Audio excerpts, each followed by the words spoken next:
L'ambulance m'a été donnée par le camp, par les Allemands, pour sauver les blessés, les malades, les crises d'appendicite, les maladies qu'on pouvait avoir dans un camp, par le manque de propreté, par le manque d'eau, le manque de nourriture.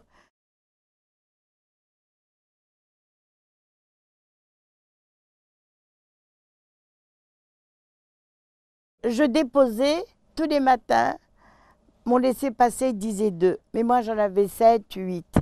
Une partie, je le déposais dans la rue et une partie à l'hôpital.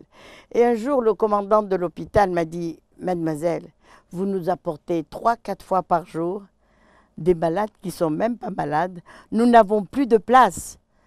Nous avons mis des matelas par terre. C'est là que le docteur Brahmi m'a dit, écoute Gisèle, il était tunisien, un juif. Écoute Gisèle, ce sont des hommes. Quand tu ouvres l'ambulance, au lieu d'ouvrir à l'hôpital, ouvre-la sur les Champs-Élysées et laisse-les se promener et partir. Ils vont se débrouiller. Tu joues trop avec ta vie. Tu es trop jeune.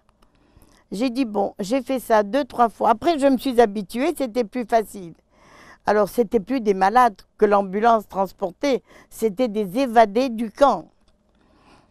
Et un jour, le commandant, il y en avait 17 dans l'ambulance. Non, j'étais me choquée, je crois, de prendre 17 personnes. Et le chauffeur, c'était moi. Parce que je refusais de prendre un chauffeur, je n'avais pas confiance. Alors, je leur ai dit, couchez-vous dans l'ambulance et ne bougez plus. Tout d'un coup, d'habitude, la grande porte du camp, du stade, s'ouvrait quand je voulais passer. Là, elle ne s'est pas ouverte. Et l'obercommandante, il m'a dit, Gisèle, descendez de l'ambulance. Je suis descendue. Ouvrez les portes. Ah, je dis, non, mon commandant, pas moi. Vous, comment moi? J'ai dit, ouvrez les portes. Aujourd'hui, c'est le typhus. Moi, je ne veux pas ouvrir. Il m'a regardé, il m'a dit, Raoult, c'est Schnell. On a ouvert les portes et je suis partie. Mais alors, une fois, j'ai fait 1 kilomètre et j'ai pleuré. J'ai dit, je suis complètement folle, à 20 ans, de faire tout ça. Et j'ai dit aux prisonniers, descendez tous.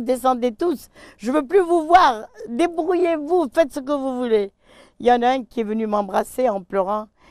Il m'a dit, tu as risqué ta vie, on ne l'oubliera jamais. Merci, merci, merci.